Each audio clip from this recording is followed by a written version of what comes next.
Հայաստանի պետական բյուջեն թվային տեքստ է, որը պատմում է մեր իրականության, մեր հաջողությունների ու ձախողումների, մեր մարտահրավերների ու հնարավորությունների մասին։ Ազգային ժողովում բյուջեի քննարկման ժամանակ հայտարարել է վարչապետ Նիկոլ Փաշինյանը։ Ըստ նրա, մարդիկ ուզում են ավելի լավ ապրել, որովհետև տեսնում են, որ այսօրվա Հայաստանում ավելի լավ ապրելը հնարավոր է։ Վարչապետի խոսքով կյանքից գոհ լինելը կապ ունի պետական բյուջեի հետ։ Այս թիվը վկայությունն է այն բանի, որ մարդիկ Հայաստանում ավելի լավ են ապրում եւ ավելի լավ են ապրում գնաճի հաշվառումով եւ ավելի լավ են ապրում շուրջ 50%-ով։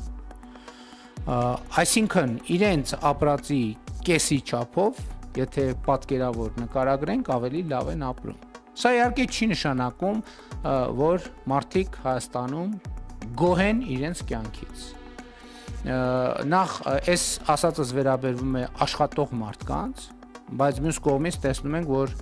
մենք մեզ տեսանելի աշխատող մարդկանց թիվը էականորեն ավելացել է։ Երկրորդն էլ մարդիկ ինչու կարող են գոհ չլինել իրենց կյանքից։ Մի շատ պարզ, հասկանալի եւ լեգիտիմ պատճառով, որովհետեւ մարդիկ ուզում են ավելի լավ ապրել եւ ուզում են ավելի լավ ապրել ինչու, որովհետեւ տեսնում են, այսօրվա Հայաստանում տեսնում են, որ ավելի լավ ապրելը հնարավոր է։ Ավելի լավ ապրելը հնարավոր է, այսինքն էս էլ է շատ կարևոր հանգամանք, որովհետև մարդիկ կարող են տեսնել, որ ավելի լավ ապրելը հնարավոր չի, համաձայն այն ասացվածքի, որ մի քիչ էլ կվատանա ու տենց էլ կմնա։ Փաստորեն հիմա այս տրամաբանությունը որոշակի փոփոխություն է կրել, մարդիկ չեն ուզում, որ մի քիչ վատանա ու տենց մնա, այս մեր թվաբանությունը ապացուցելու ցույց է տալիս, որ լավացել է, բայց եւ քաղաքացիները, եւ կառավարությունը, եւ ազգային ժողովի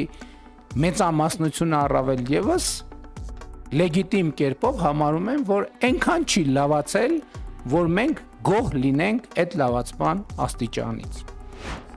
Հայաստանի զինված ուժերի գլխավոր շտաբի պետ Էդվարդ Ասերյանը սահմանային իրադրությունը հարաբերական կայուն է գնահատում։ Ասերյանի խոսքով ադրբեջանական կողմի նպատակը զինծառայողների ու սահմանային բնակչության վրա ճնշում գործադրելն է։ Փաստն այն է, որ հայկական կողմը դրան ուշադրություն չի դարձնում, շարունակվում է բնականon ծառայությունը, հավելել է զինվորականը։ Սահմանային իրադրությունը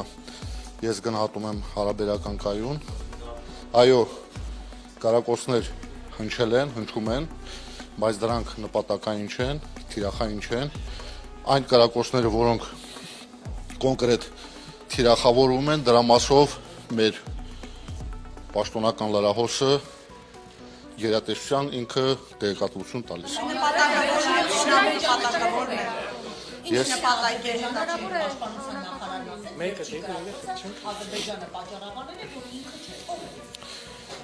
միանշանակ ադրբեջանական կողմը կպատճառաբանի, որ ինքը չէ,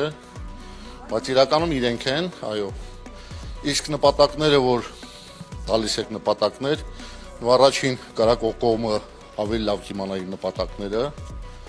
իսկ մեր գնահատականով նպատակները միանշանակ, եթե հակառակ կողմից կարակոսներ են արձակում, դրանք եւ մեր զինծառայողների վրա հոգեբանական ճնշում գործադրելու, սահմանային բնակության վրա նույնպես ճնշում գործադրելու, բայց փաստն այն է, որ մենք դրան ուշադրություն չենք դարձնում, շարունակում ենք մեր բնականon ծառայությունը եւ իրադրություն հարաբերական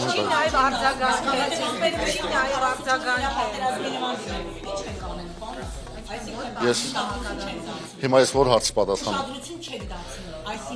Ուշադրություն դուք ճիշտ հասկացաք իմ պատասխանը, ուշադրություն չենք դարձնում, դա չի նշանակում, որ Հայաստանի զինված ուժերը չեն շարունակում իրենց առջև դրված խնդրի կատարումը, մենք շարունակում ենք հետախուզության վարումը բոլոր ունեցած ուժերով եւ միջոցներով եւ սահմանային խորություններում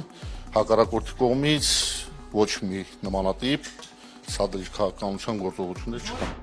Տեղի ունեցել Հայաստանի եւ Ադրբեջանի անհայտ կորածների հարցերով զբաղվող հանձնաժողովների ներկայացուցիչների հանդիպում կողմերն անդրադարձել են հակամարտության ընթացքում անհայտ կորած անձանց ճակատագրի պարզաբանման առնչվող հումանիտար հարցերին, դիտարկվել են տեղեկատվության փոխանակման, նաեւ որոնողական աշխատանքների կազմակերպման եւ համակարգման հնարավորությունները։ Կողմերը շեշտել են հումանիտար ոլորտում շարունակական երկխոսության կարեւորությունը եւ վերահաստատել իրենց պատրաստակամությունը շարունակելու շփումները իշահ անհայտ կորած անձանց ընտանիքներին։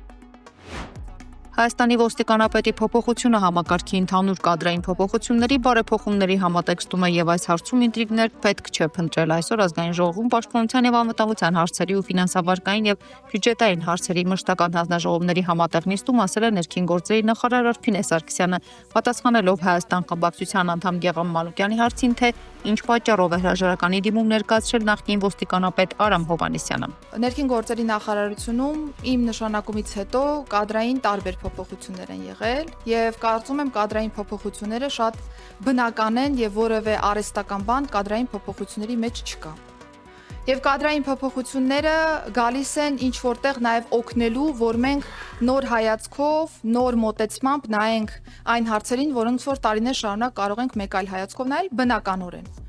Եվ ոստիկանապետի փոփոխությունը հենց այս տրամաբանական մոտեցման շրջանակներում է, որ կարիք կար ունենալու կադրային փոփոխություն, որը որ կօգներ ոստիկանության ոլորտի բարեփոխումները ել ավելի թարմ աչքով նայելու, ել ավելի արդյունավետ մեթոդներով իրականացնելու եւ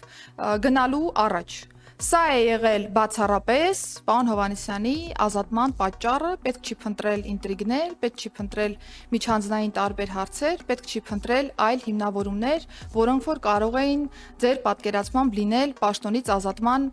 հիմքում։ Ցանկացած անձ հավերժ չէ, որևէ պաշտոնատար անձ հավերժ չէ եւ մի օր կարող է նշանակվել եւ հետագայում կարող է ազատվել տվյալ պաշտոնից կամ ազատվելուց հետո կարող է զբաղեցնել մեկ այլ պաշտոն։ Սա առաջինը եւ նորից անդրադառնալով մամուլի տեղեկություններին վստահաբար ես տեղյակ եմ, թե մամուլում ինչպիսի տեղեկություններ, ինչպիսի հիմնավորումներ են շրջանառվում, դրանք բացարձակապես չեն համապատասխանում իրականությանը։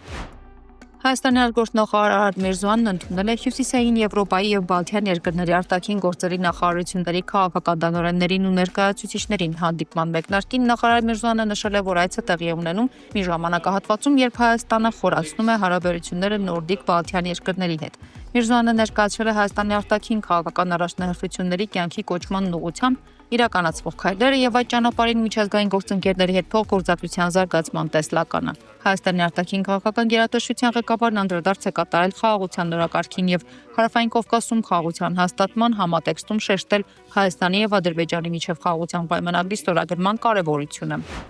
Արցախի նախագահ Սամվել Շահրամանյանը 2023 թվականից հետո արձակնվել է նախաձեռնված 3 վայրիկների շրջանակներում լրագրողներին ասել է նրա փաստաբան Ռոման Երիցյանը շեշտելով, որ Շահրամանյանն ունի բացառապես վկայի դատավարական կարգավիճակ։ Վերջին 2 շաբաթվա ընթացքում Արցախի նախագահն արդեն 4 անգամ հարցաքննվել է։ Երիցյանը հաստատել է, որ այս վարույթը վերաբերում է Արցախի հանրապետության հանձնմանը, պատերազմի ժամանակ ցուցաբերած զինվորական պաշտոնեական անփութությանը, նաև զենք զինամթերքը եւ սպառազինությունը թշնամուն հանձնելուն։ Շահրամանյանի հաջորդ հարցաքննությունը տեղի ունենալու հունիսի 6-ին առավոտյան։ Շտաբում եմ տեղեկացնել, որ Սամվել Շահրամանյանը այս վարույթի շրջանակներում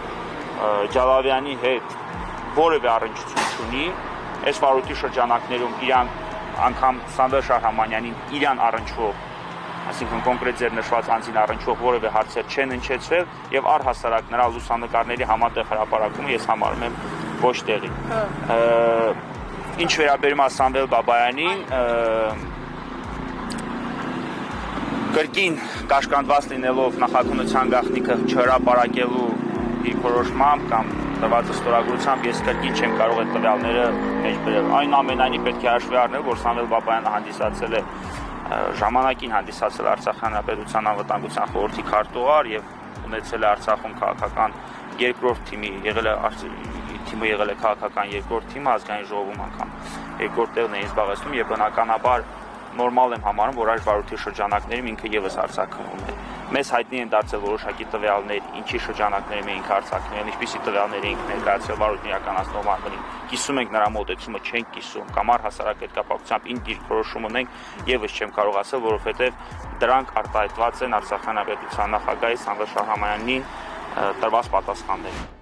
Նույնիսկ եթե վաղ խաղաղության պայմանագիր ստորագրենք, կայուն խաղաղության չենք հասնի, քանի որ Հայաստանի հիմնական օրենքը սահմանադրությունը հակասում է դրան, հետևաբար Հայաստանի սահմանադրության փոփոխությունը անխուսափելի է, հայտնել է Միացյալ Նահանգներում Ադրբեջանի դեսպան Խազար Իբրահիմը։ Ադրբեջանցի դիվանագետի խոսքով երկրորդ կարևոր հարցը, որը պետք է լուծվի, կապված է ԵԱՀԿ Մինսկի խմբի լուծարման հետ։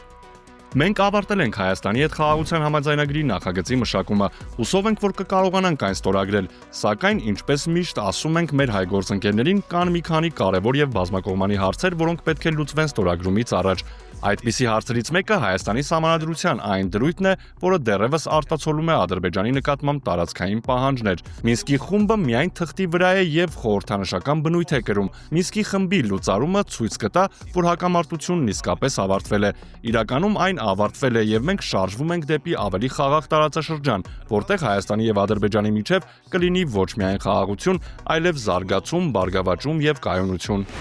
Բաքվի զինվորական դատարանում կայացել է Արցախի նախկին պետնախարար Ռուբեն Վարդանյանի շինծ ու գործերով դատական նիստը ադրբեջանական մեդիայի հրապարակումների համաձայն նիստի սկզբում Ռուբեն Վարդանյանը դատարանին խնդրել է քրեական գործով մեղադրական եզրակացության պատճառը տրամադրել իր ընտանիքին։ Նրա փաստաբան Ավրամ Բերմանը պաշտպանել է այդ դիրքորոշումը։ Խորհրդակցությունից հետո դատանը որոշել է մերժել միջնորդությունը։ Ռուբեն Վարդանյանը բողոք է ներկայացրել նաև դատավորների կազմի դեմ, քանի որ իր ընտանիքի անդամներին մեղադրական եզրակացությունը չի ուղարկվել, բացի այդ, նախորդ դատավարություններում նրա միջնորդությունները չեն բավարարվել։ Դատավորների կազմի դեմ միջնորդությունը դատարանն առանց քննության է թողել։ Հաջորդ դատական նիստը նշանակվել է հունիսի 10-ին։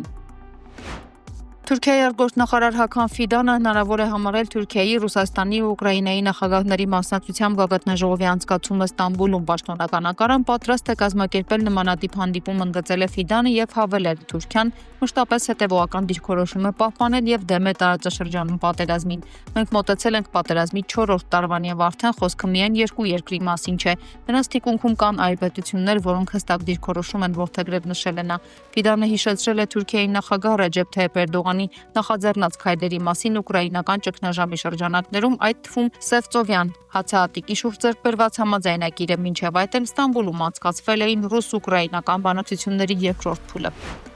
ԱՄՆ վարչակազմն ակնկալում է, որ Ռուսաստանի եւ Ուկրաինայի միջև բանակցությունները երկար ժամկետով չեն ձգվի, հայտարարել է պետդեպարտամենտի խոսնակ Թեմի Բրյուսը։ Նրա խոսքով նախագահ Դոնալդ Թրամփին եւ պետքարտուղար Մարկո Ռուբիոին անհրաժեշտ են արդյունքներ եւ ժամկետներ։ Ցանկություն կա, որ սա ամիսներ շարունակ չձգվի կամ հանդիպումներն անցկացվեն միայն հանդիպումների համար։ Սա 1 տարի չի տևելու, ասել է Բրյուսը։ Պետդեպարտամենտի խոսնակը նշել է, որ եթե բանակցություններում հաջողվում է առաջընթացի հասնել, ապա ամեն ինչ առաջ է շարժվում եւ իրավիճակը կարող է իսկապես փոխվել։